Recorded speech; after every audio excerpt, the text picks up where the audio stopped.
My next guest on today's podcast is Scott Sereboff. Scott is a general manager for North America at Deeping Source. I spent realistically almost the entirety of the last 20 plus years, 25 really, in security. And when I say security, I mean video surveillance. The Deeping Source as a company is focused on privacy and data ethics and really has done a lot of work in the entire privacy arena. With AI and technology becoming more prevalent, Scott has some amazing perspectives on video surveillance, the ethical part of you getting clicked and you not getting clicked, or your videos being recorded. He has some amazing perspectives on that. And if you want to know how privacy is either being butchered or being mishandled by a variety of institutions across the world, you should not miss this podcast. I would like to switch this because this podcast is all about you. Why music? And you dabbled into music. I was actually playing left-handed, the Jimi Hendrix style. Okay. I played for a year left-handed. My parents decided to buy me a guitar, which was on average about $100 more than the right-handed version. So they said, you're switching. Okay. So I was forced to switch to right-handed. He's also a musician at heart, and how his creative aspects really help him balance his professional aspect of his job, which is kind of tough when he's dealing with such a topic which is emerging, has a lot of focus, but has a lot of gaps which need to be filled across the world. And if you want to know more about it, listen to this podcast and listen to this conversation which I've had with Scott, and I'm sure you will learn a lot, which I have done throughout this entire podcast. So without much further ado, let me get on with it.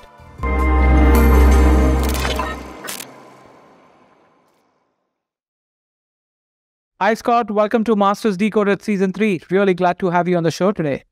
Thank you very much. Glad to be here.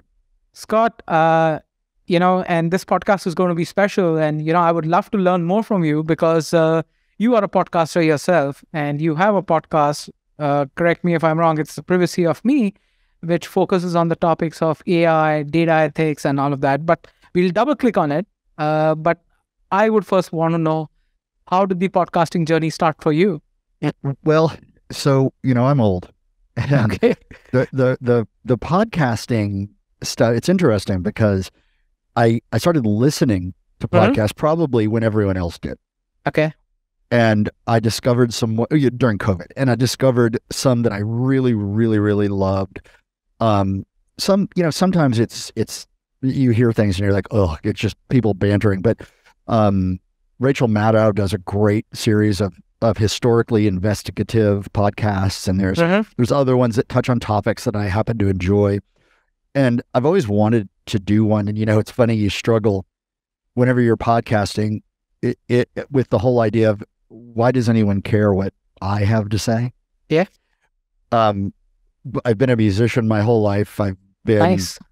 Yeah, I have professional recordings out, and I've played live more times than I can count, kind of thing.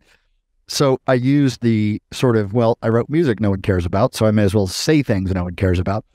The other part of it, there's two other parts. I mean, we have to be honest, right? It's a great way to help market your company, number one.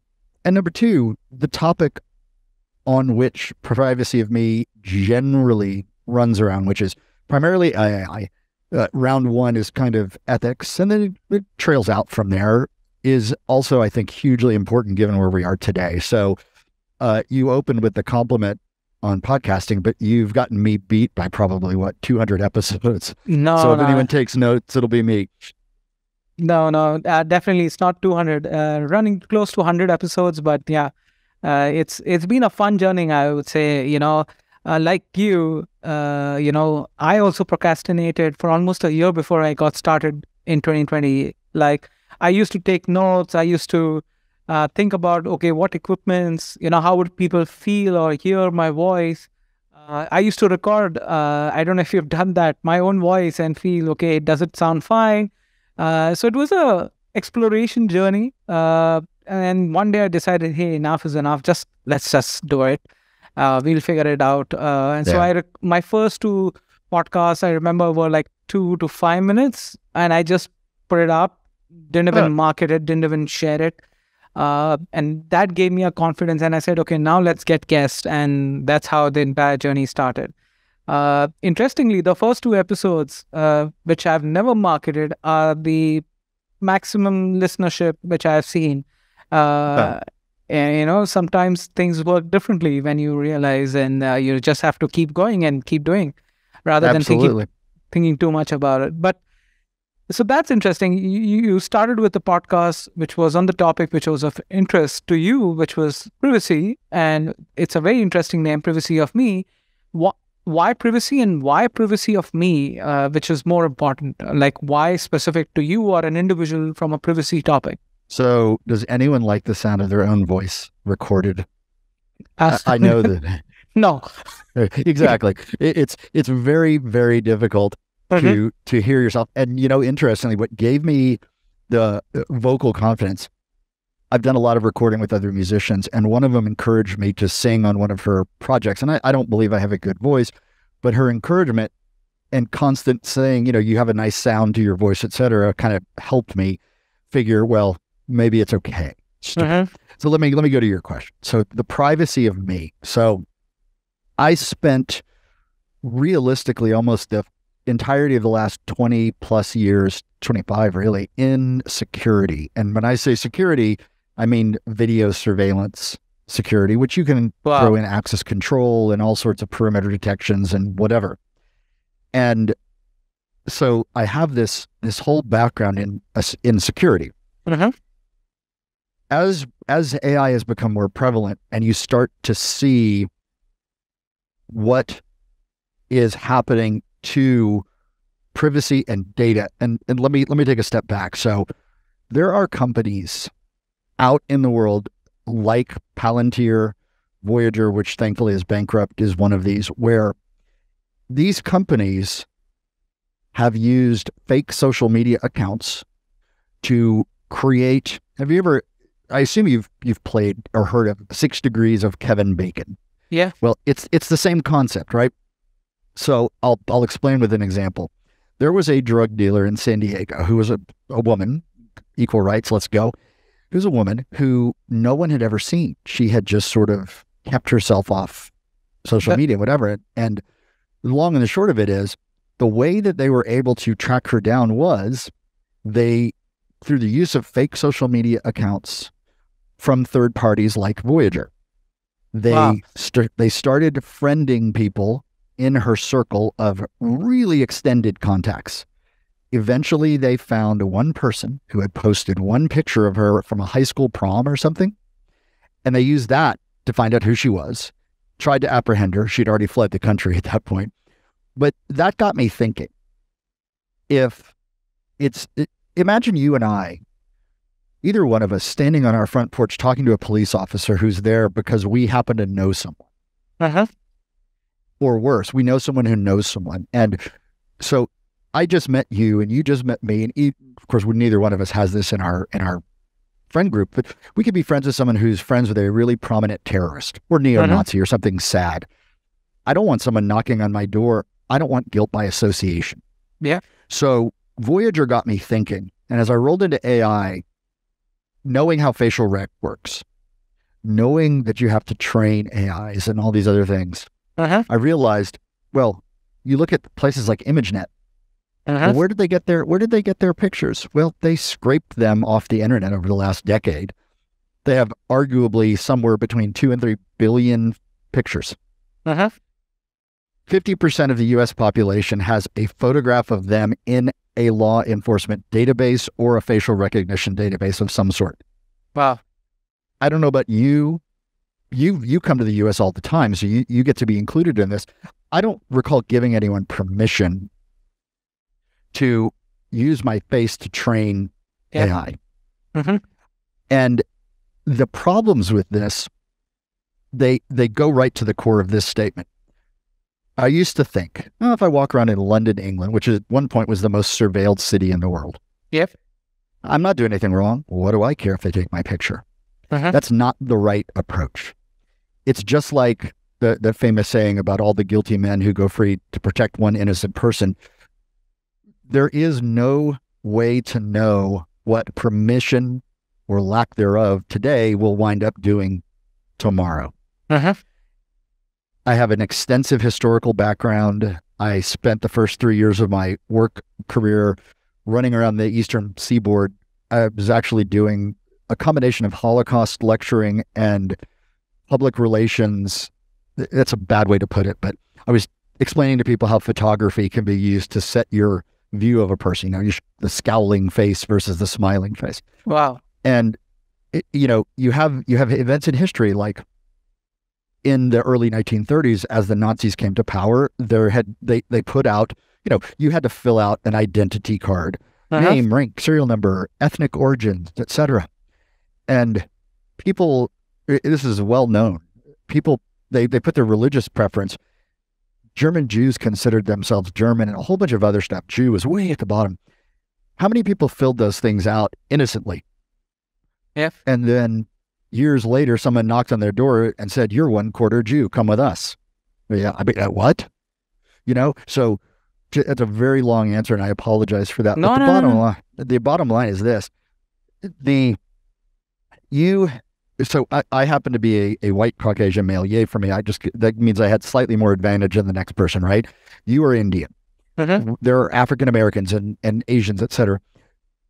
There is no secret that facial recognition databases are biased. It's no secret that they get, in fact, African American women are misidentified somewhere close to 20% of the time. Oh, wow. 20%, 20. Okay. Caucasian males, like 0.0059 or something ridiculous, right? And to put a cherry on top of all this horror, several facial recognition databases used for things like gang identification have no delete button. Once you're in it, you can't get out of it. Wow. How when you talk about these data and when you talk about all of this information, what's the source? Define source. Like the verification source, like you said, 20% of African American women. Oh, I apologize. Yeah. No. So, no, good question. So there are public studies that you can find online where third-party researchers have gone into these facial recognition databases. So I'm sure you know, but for the sake of your audience, think of artificial intelligence, which is sort of a made-up term, and we all love it. Yeah. But think of it like an infant. Infants are smarter, by the way. But when you birth an AI, it doesn't know anything. You have to teach it what you want it to know. If you teach an AI to recognize green apples and you never show it a red apple, it will never identify a red apple. So all of the databases for the training of facial recognition are, generally speaking, publicly available, or you can buy them. Like ImageNet. Independent third parties from Carnegie Mellon, which is one of the famous ones. And there's a couple of privacy consortiums that have done it, but they go and they get the same database and they test them. And they've reported on the places like Carnegie Mellon University. They get their hands on these databases, they test them. They publish the results. And I think they do this almost every year, but there's multiple sources. All you have to do is Google it.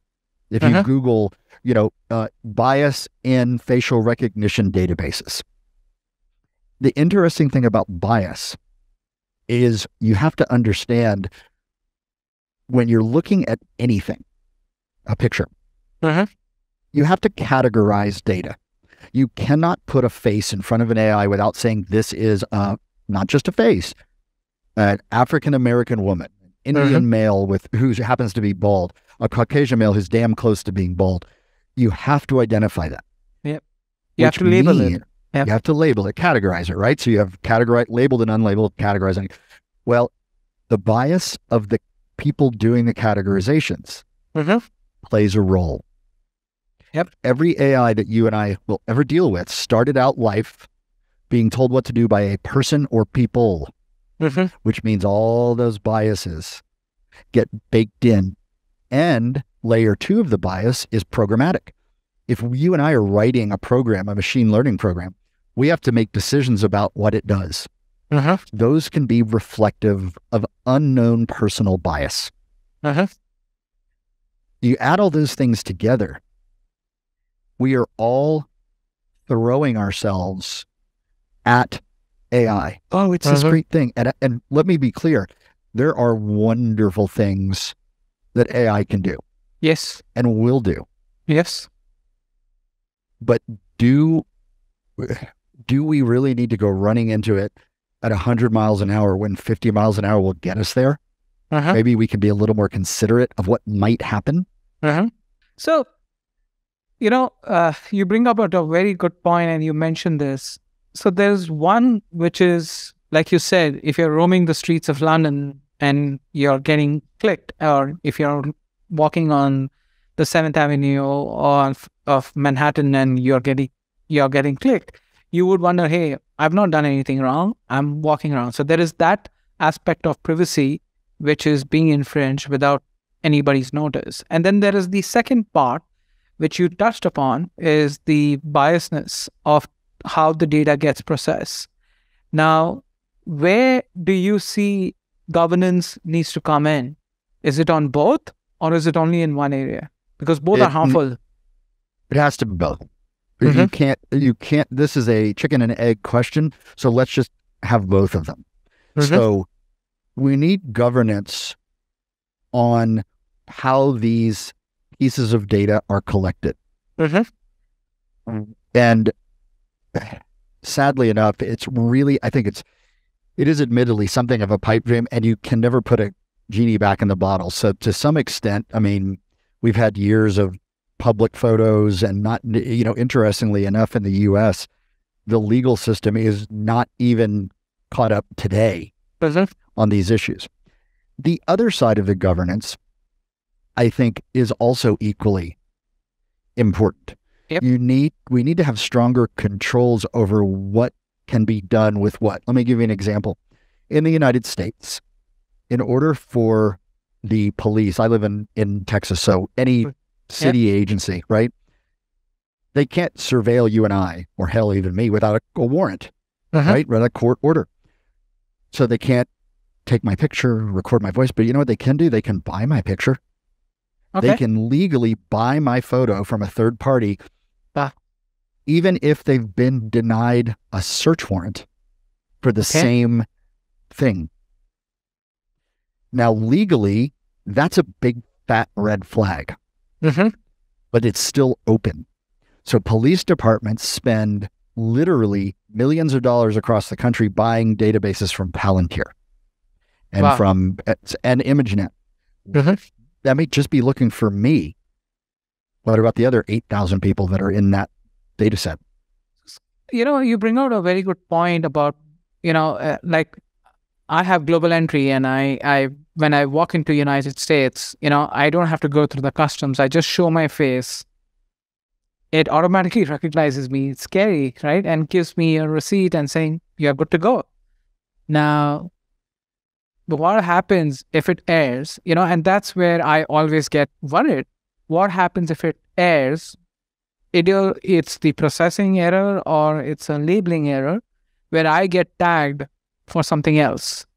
And I'm in an alien country now, without not much of rights, and I get either deported or I get apprehended at the airport. Now, without even being asked anything, or at least the process of asking will come later, but the trauma which I would go through from that apprehension to being being asked can be a long drawn process. You never know, right? And that kind of puts things in a very scary situation. Or if you are on Mopac, let's say in Texas, and specifically in Austin, in Austin. and you're speeding, let's say in one of the Mopac expressways, and you get clicked with your photograph, right? Not only your car number plate, which is okay, which is also infringing into personal privacy, but your face is getting clicked as well. So the legal says, oh, you need not deny that you were not there driving. But, these things are scary, right? But they are also there to protect the civil society in many ways. So where does that boundary gets drawn? And I always say, can you do it? And the next question is, should you do it? Oh my God. Yeah. So where is that boundary in all of this? I have no idea. I don't know. Neither do you. No one does, because that is a subjective opinion. So let's talk about global entry for a second, right? So I have it too. When I land, if it misidentifies me, and full disclosure, right? I'm an American citizen, blah, blah, blah. I worry about how do I get it to not misidentify me? What is the process by which I have to go to customs and explain away this, that, and the other thing to make it so that they understand, oh, you're not that other person who's banned from flying.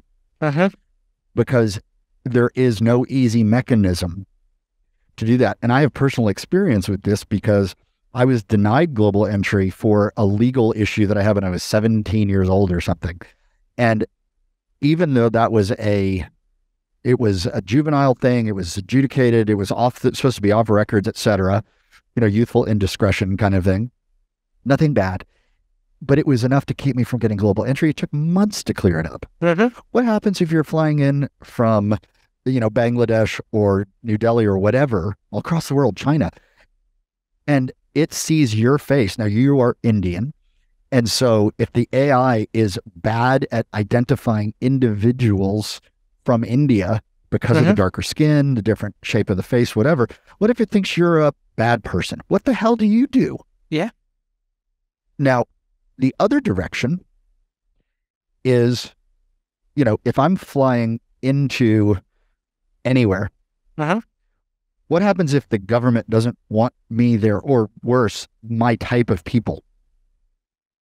In the 1980s, IBM assisted the apartheid government of South Africa in the creation of a database of South African blacks, which is disgusting on every level. Of course, Volkswagen and the Nazis and whatever. But what if they don't want me there? Or they do because they're going to grab me? There are, okay, well, don't fly to that country, but how do you know? Yeah, how do you know? One of the big brother scary things that I always worry about is, Amazon has a store. They have multiple stores, but they have, I think it's in Seattle or Portland. Doesn't Amazon matter. Go? Yeah. Well, you press you use your hand to pay, right? It's palm print payment. I wouldn't do it. The reason why I wouldn't do it isn't because I don't trust Amazon. I don't, but that's not the point. Is Amazon going to say no to a court order or a subpoena or somebody coming in with our still in existence Patriot Act and say, we're looking for X. We know he was in there in April. We need every palm print from everyone that came in April. All of a sudden, something I didn't give permission for has now landed me as a 100% guaranteed in the database that I don't want to be in. Yeah. And that database can be sold or can be hacked or can be leveraged for many other things. Yeah. And now I want you to think about this. With the expansion of the world through digital, you and I are talking to each other in real time with there's clearly going to be a delay, but our technology is good enough now where the originating and terminating servers manage the delay against an atomic clock. So when your lips move, I'm hearing you in real time, and vice versa. I don't know if we could have done this 15 years ago, maybe 10, but maybe not 15. No. Right? So the result is our world has gotten extraordinarily small or large, pick your way, it doesn't matter. But what we've also done is we've created dozens and dozens of individual identities. So Anis has the identity of the podcaster, and Scott has the identity of the musician. And here's my point. I can combine those identities any way I want to paint a picture of a person. If you went online and found photos of me in musical settings and whatever, and some certain writings I had done on Facebook 10 years ago, you could make me look like anything you want, a drug-addled musician, if that's what you wanted.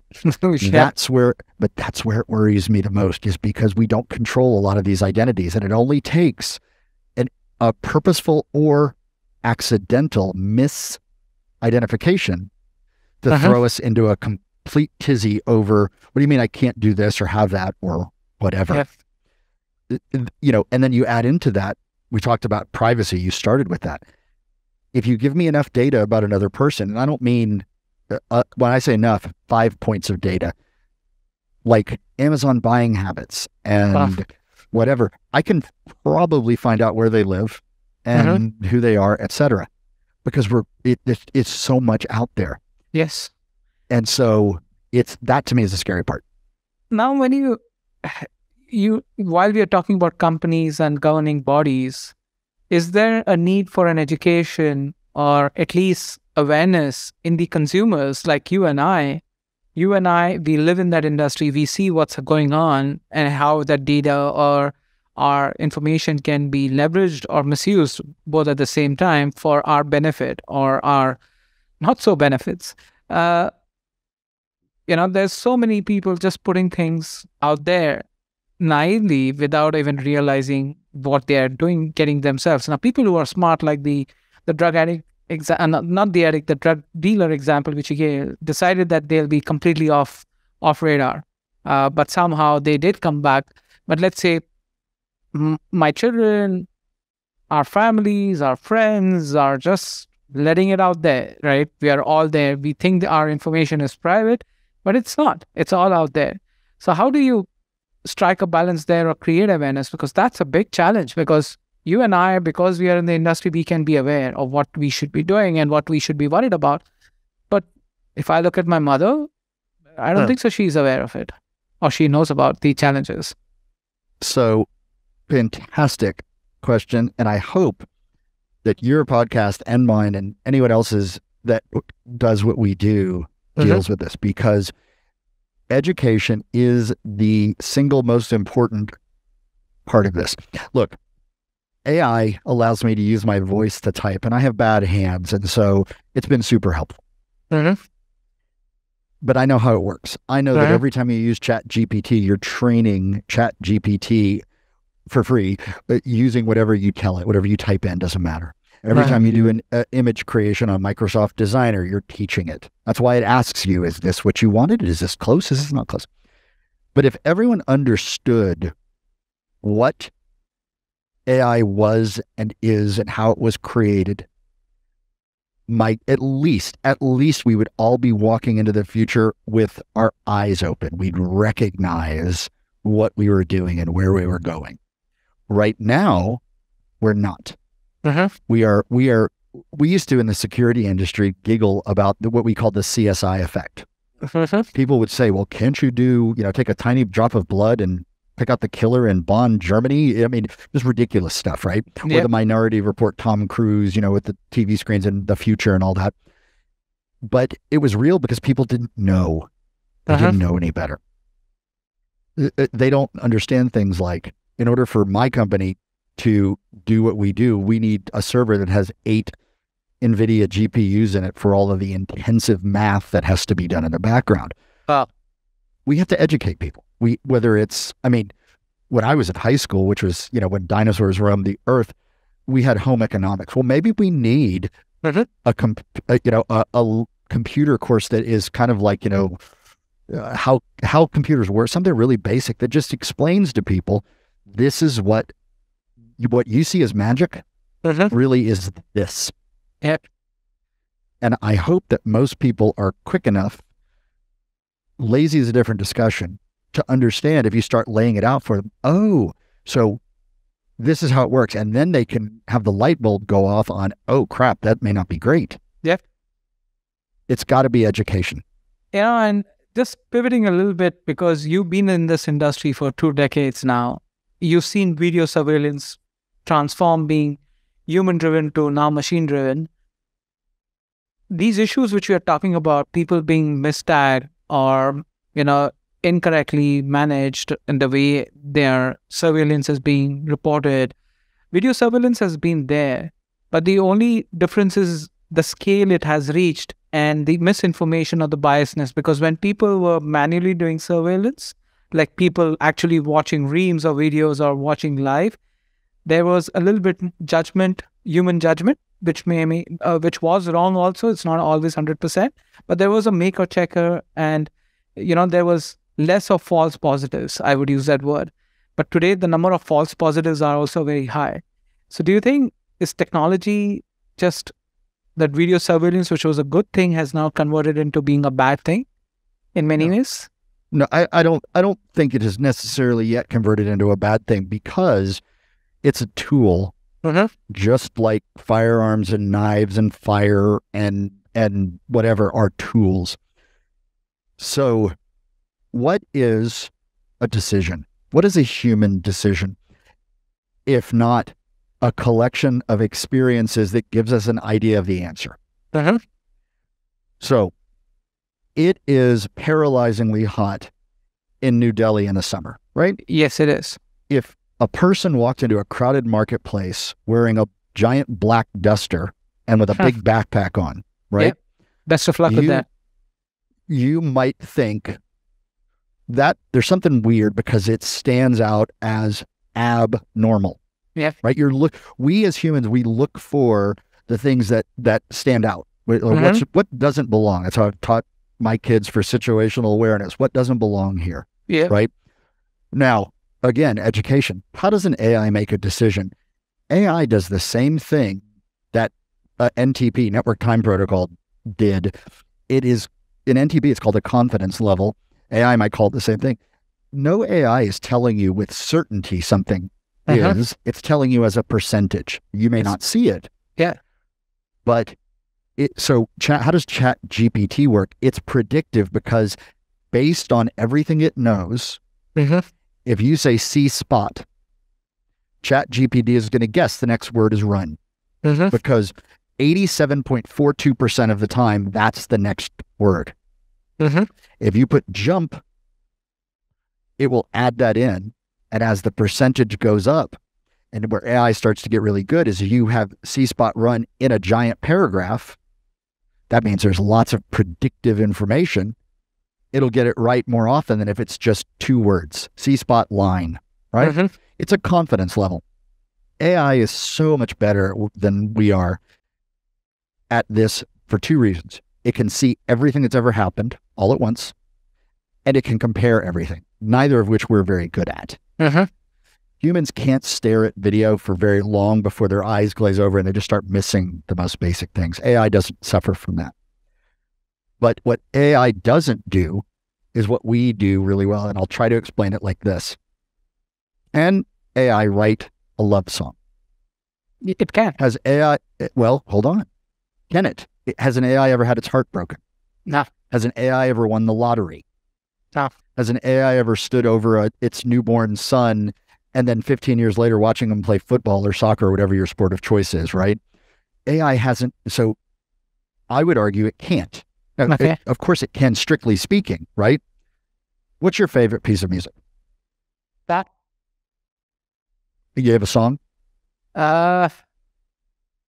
Less important is why. Why is one style or one piece of music your favorite? It's probably the music which is pleasing to the ear. It's the words which I can understand rather than, some other song types which I can just hear the music or somebody rambling some words and it's difficult for me to hear. I'm getting old.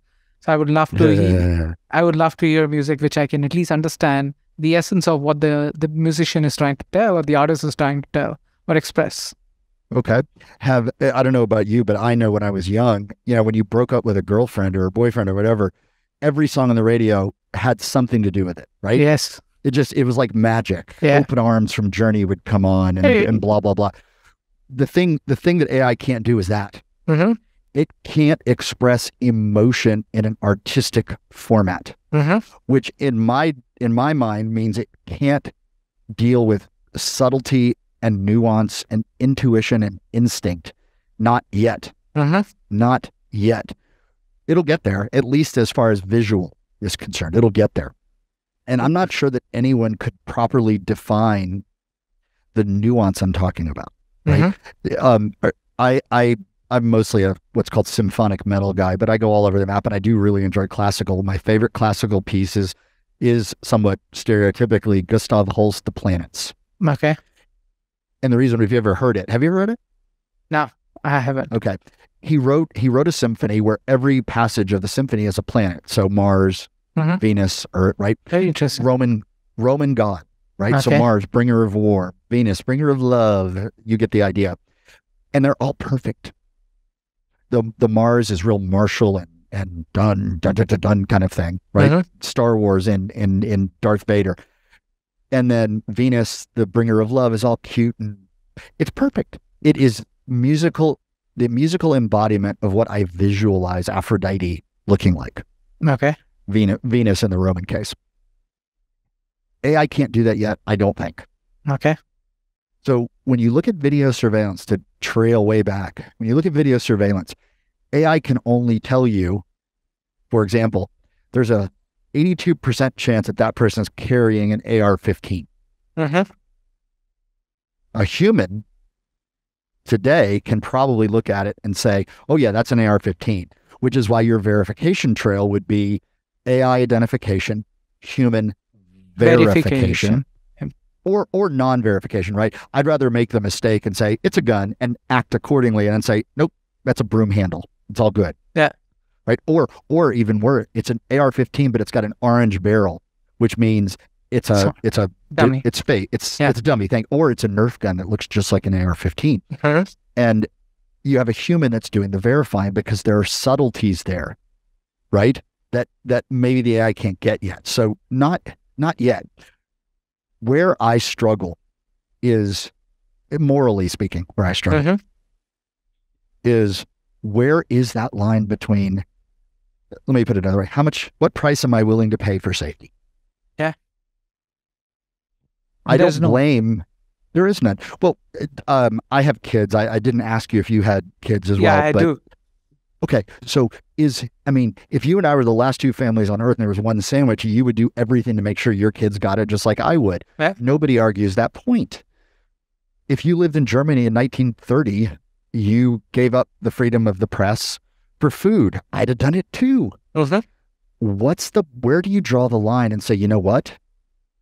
I would risk literally, Mhm. the safety of my family because the alternative is worse. Mhm.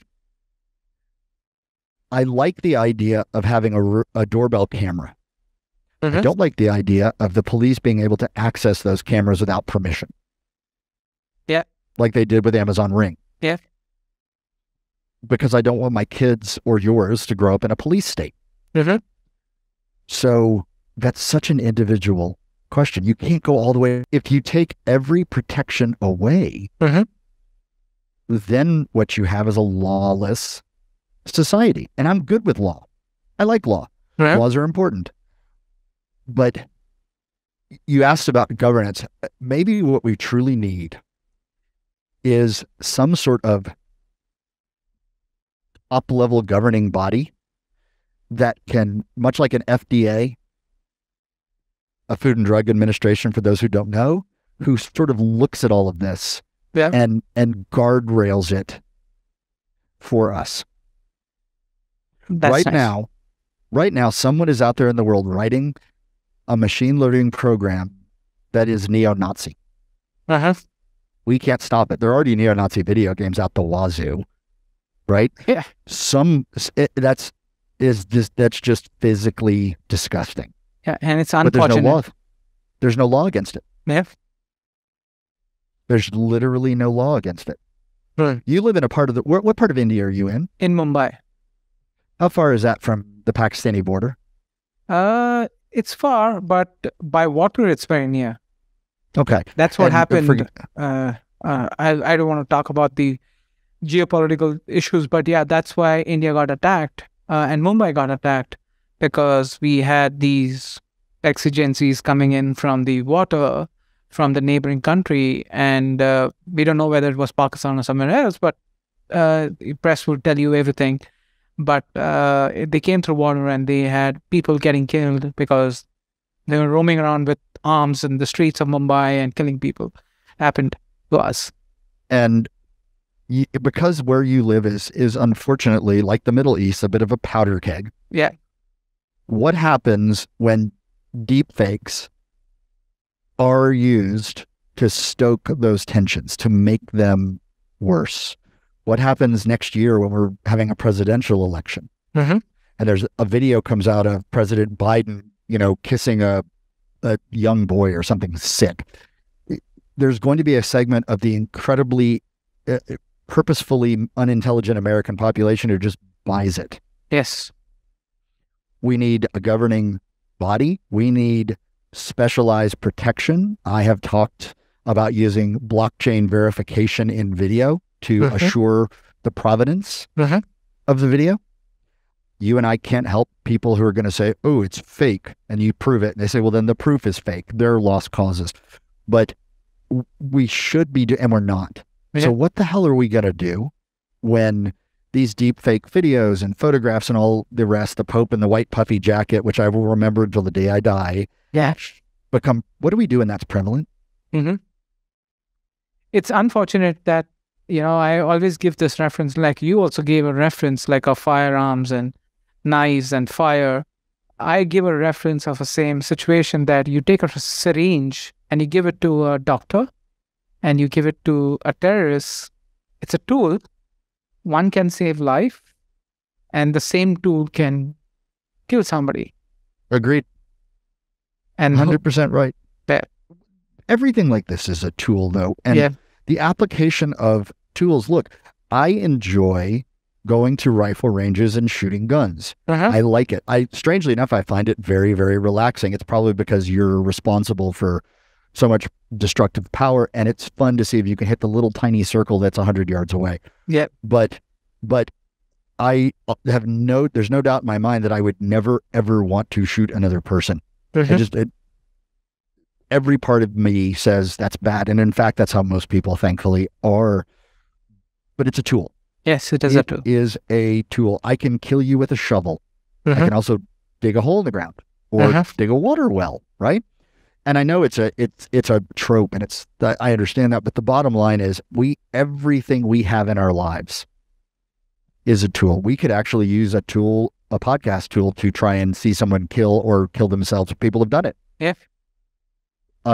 The Pizzagate thing from, the guy who walked into the Domino's or whatever it was with the gun, he was radicalized into it. And I've been saying this, I will keep saying it. I'm sure no one's listening, but I'll say it anyway.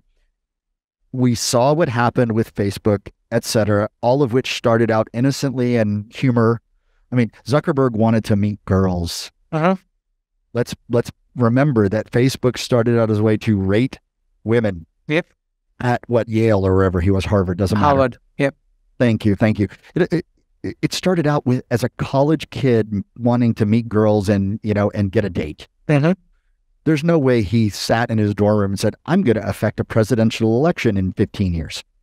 He didn't. He didn't. And we hope that if he had, he would have been like, this is a terrible idea. So here we have this perfect roadmap of what not to do with a tech. And we're ignoring it when it should be applied to AI. To me, there's no question about that, but we're so focused on the whole moving fast, breaking thing nonsense that we're virtually guaranteed to wind up looking back and going, oh crap, we shouldn't have done that.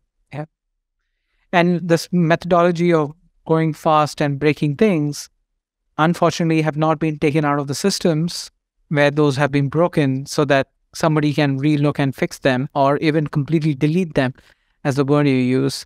But I would like to switch this, because this podcast is all about you. Why music?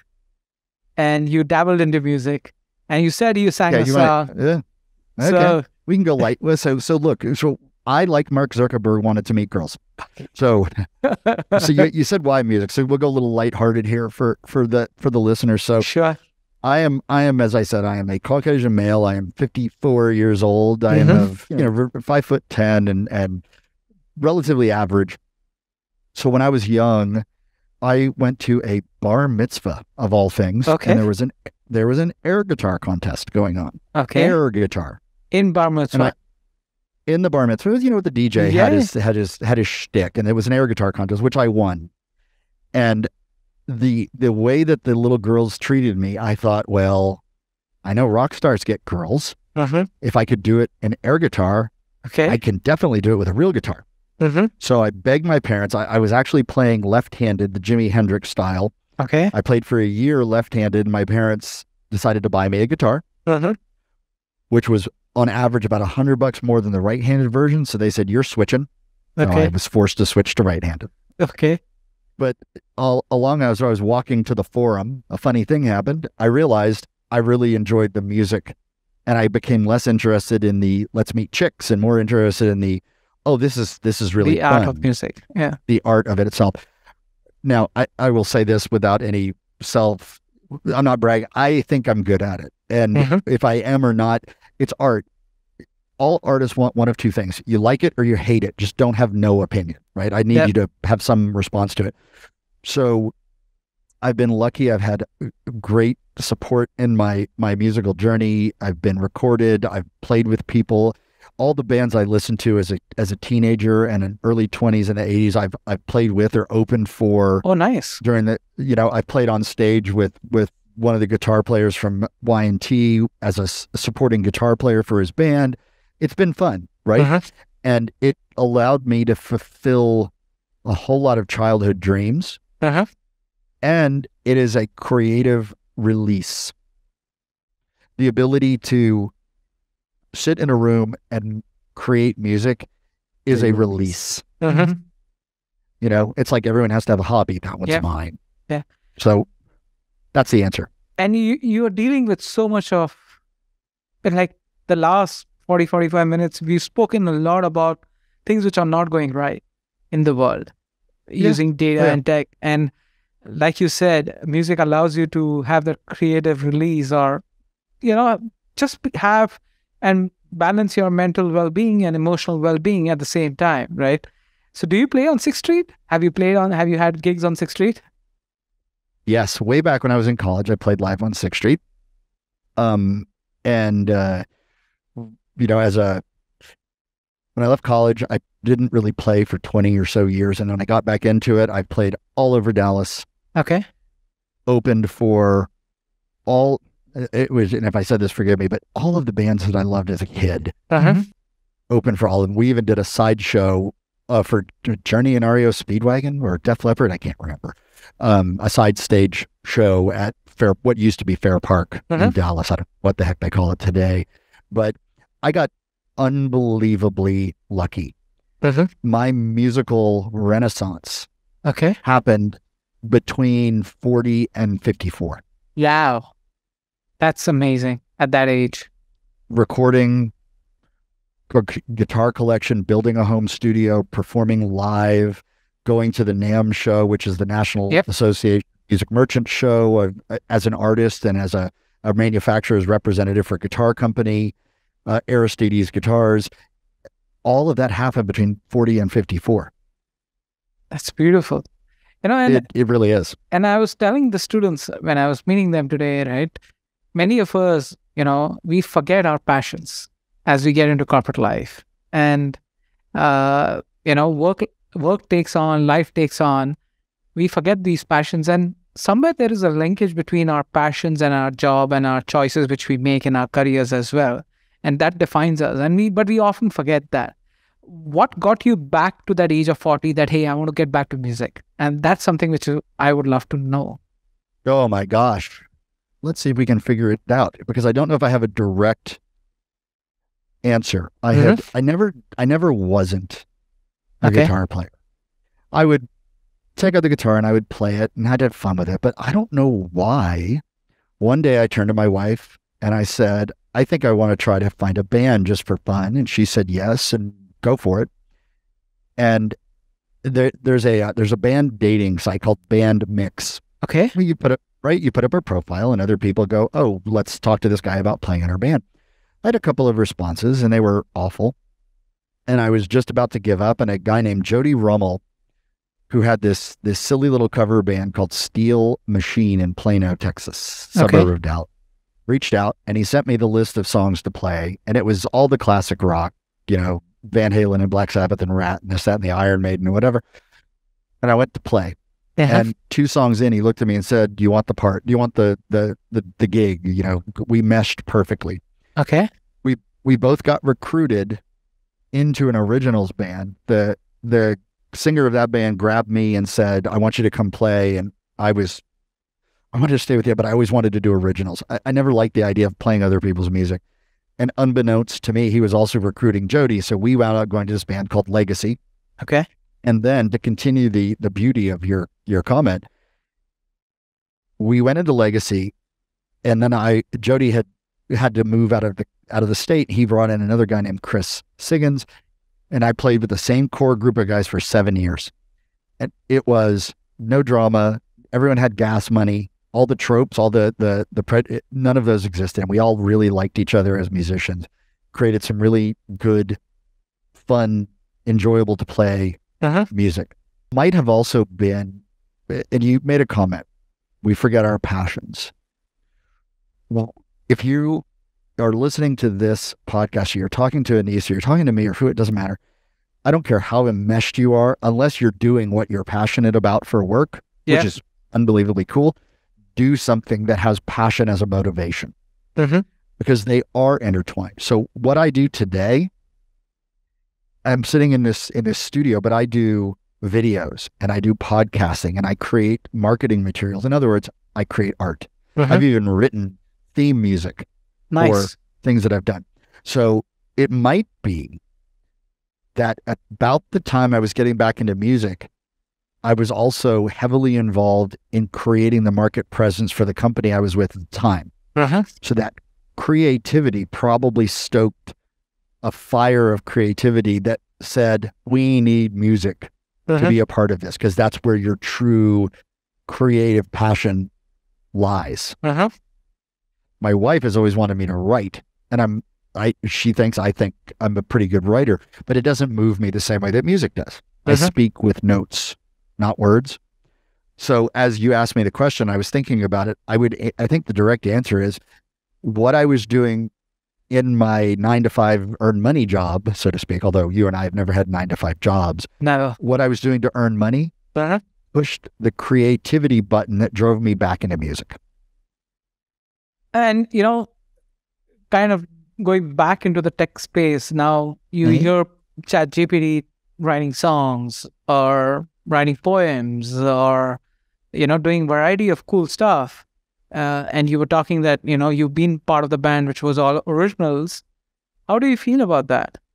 You being an artist, being a creative person who's always focused on what's that original focus. And now, it seems original, may not be original. It may be some plagiarism which is going on in the back end. What do you feel about that as an artist? So let's unpack that. Geddy Lee, who is the singer and bassist for Rush, said, we all plagiarize because we don't know that we're doing what we're doing. So what that means is this. I consider as a guitar player, my number one favorite guy is Alex Lifeson, who's a guitar player from Rush. But if you listen to me play, you'll hear little bits and pieces of everyone that I've ever been influenced by. Okay.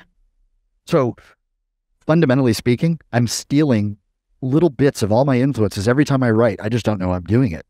I'm that right. So, imitation is flattery. Yeah, it is.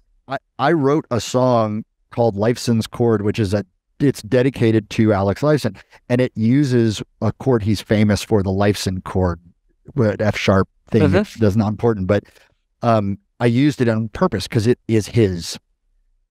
So how do I feel about it? Well, I think that someone's going to win a Grammy having written a song that's purely AI, right?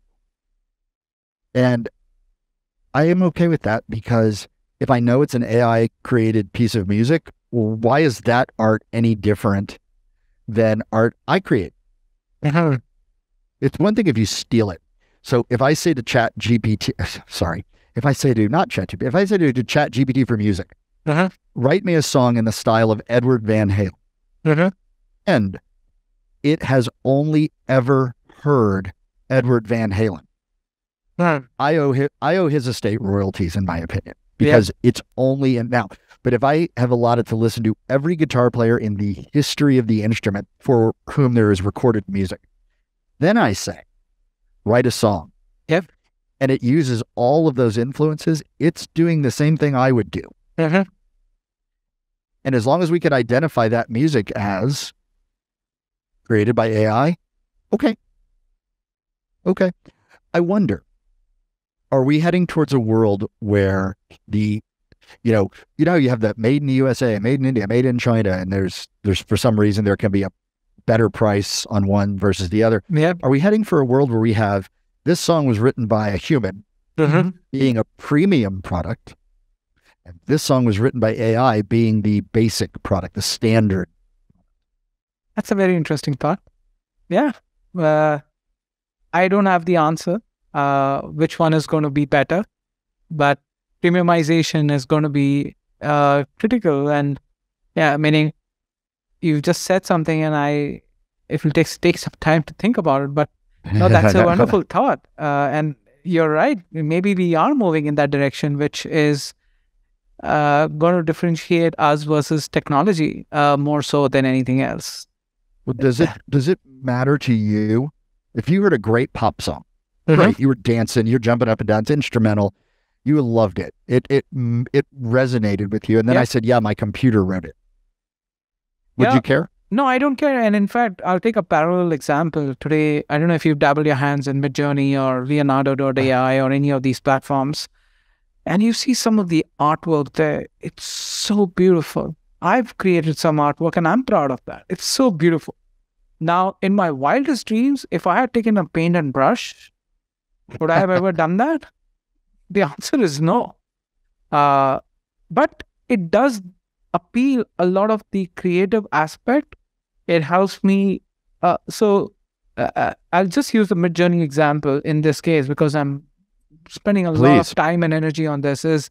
I am actually, my creativity is in the thought, not in the creation. The creation is by AI here.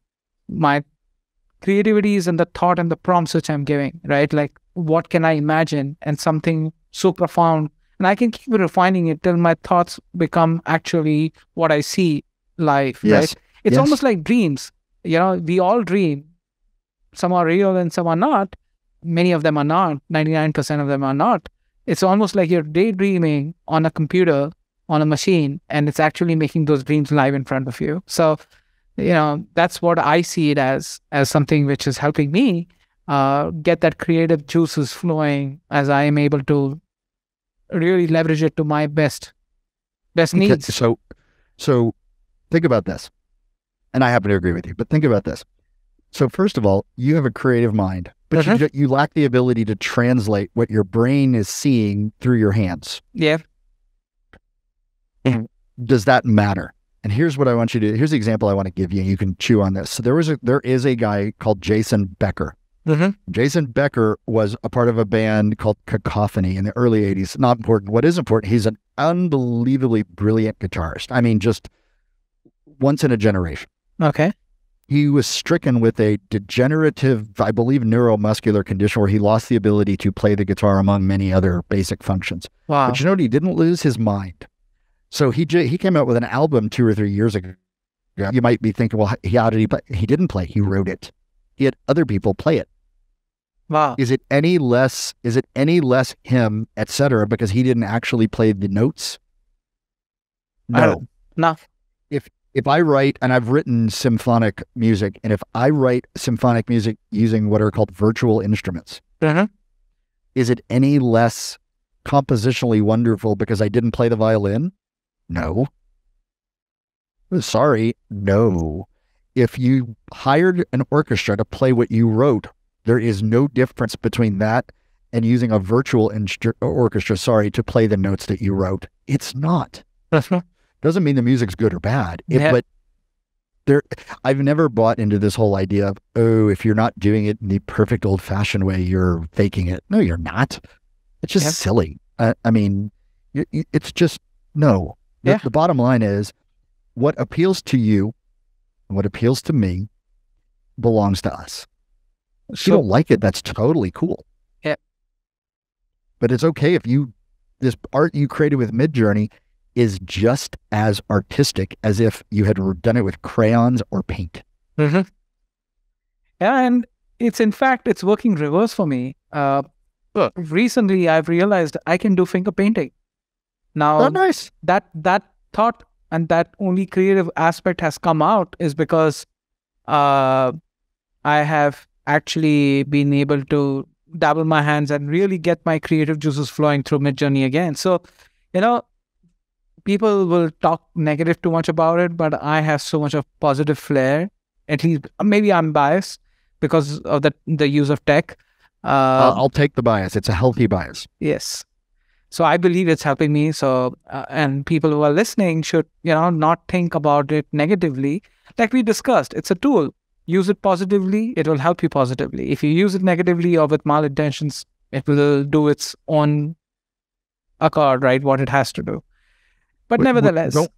Don't we all sit? I mean, to put a cap on that, I mean, if I had a thorny business problem and I said, hey, Anis, would you sit down with me and these 8 other people? What are we doing? We're brainstorming to get multiple minds to work on it because we're trying to break through something or come up with something new. If AI was in the room and it was representative of tens of thousands of people, it's just the same thing. Maybe it gives us an idea that we hadn't considered, and then we run with it and create the thing we were trying to do. Interesting. Scott, this has been an amazing conversation. I've learned a lot, and I've got re-educated on privacy as a subject and the art as a subject. So thank you for spending time today. It's been an absolute honor. And next time I'm in Austin, Texas, my second home, I'll definitely give a shout out to you. Yes, please do. We can love to sit down and have a hamburger or whatnot with you. I'll even pay you Tuesday for it. And sorry, as a Popeye reference there. Yeah, absolutely a pleasure. Very unique conversation. I enjoyed sort of bouncing around on all these different topics. And I'm not important individually, but some of these topics really, really are. Yeah. And if you hear this and you think that the AI stuff touched you, then, tell people, just get a little bit of education. Don't jump off the cliff until you know what's on the bottom, basically. May not be water. And I appreciate you having me on. Thank you very, very much. Thank you, Scott, for your time, and you have a good rest of the day. You too.